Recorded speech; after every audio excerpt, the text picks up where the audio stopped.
Okay, here we are. It's Wednesday, November 14th. We're coming, Inner City Press, to the final pretrial hearing in the case of U.S.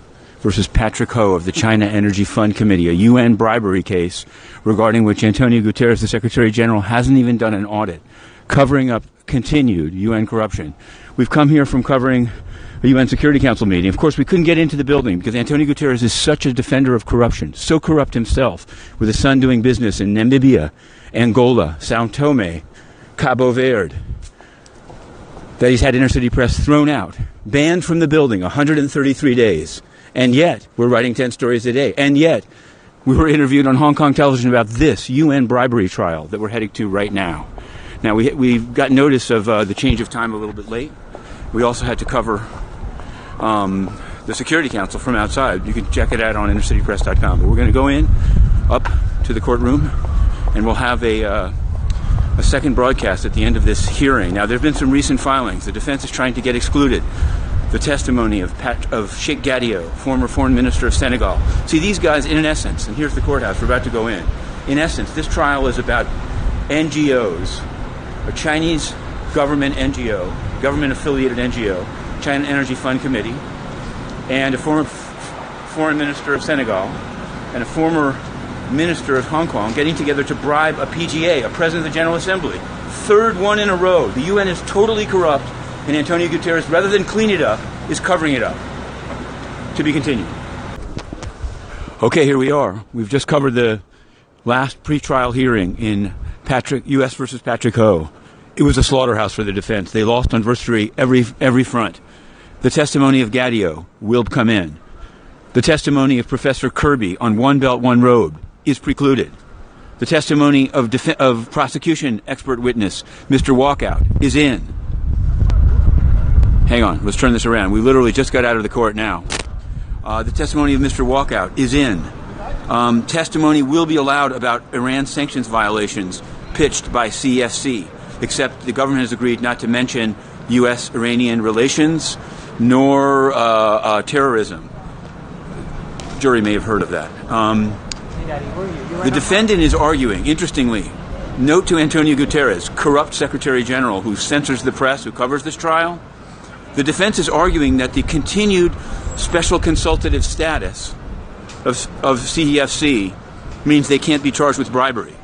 That's the kind of impunity Tony loves. Maybe his son should become special consultative status to ECOSOC. Maybe he already is. I'm not really sure. The UN is entirely corrupt. You know what else came up in this hearing? John Ashe.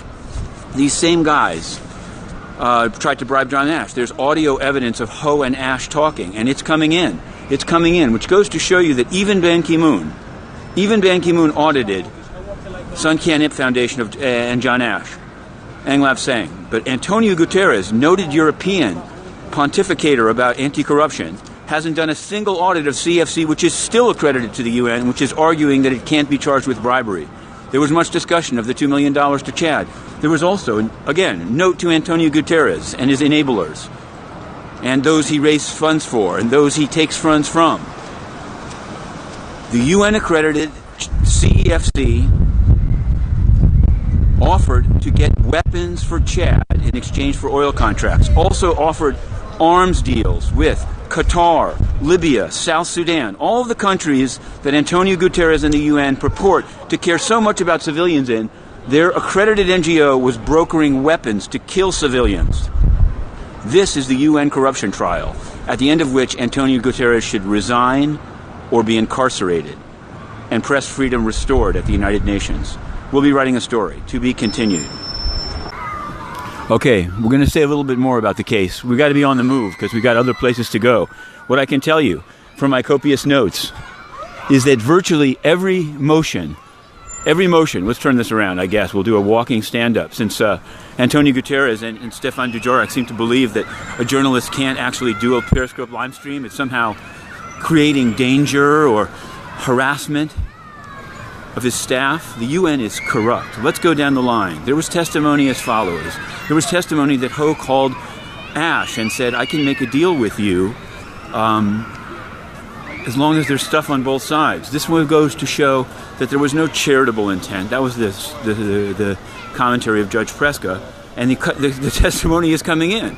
So now the two cases are entirely related.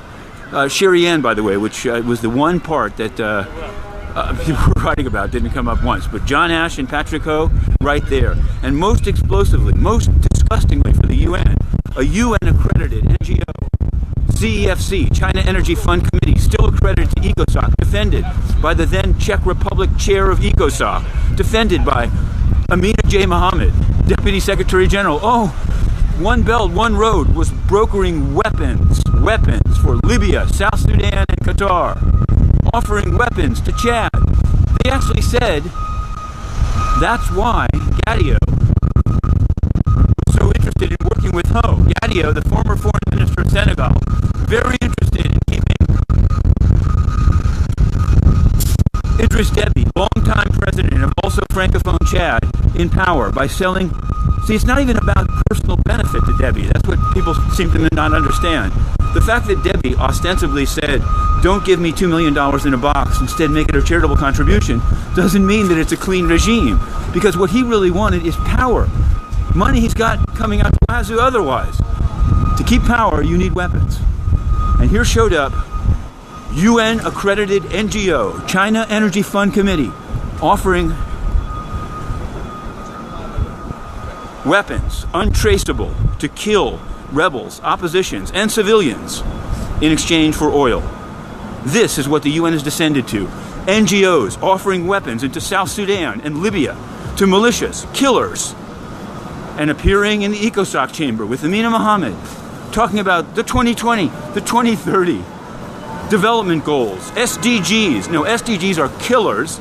Those who are putting out the propaganda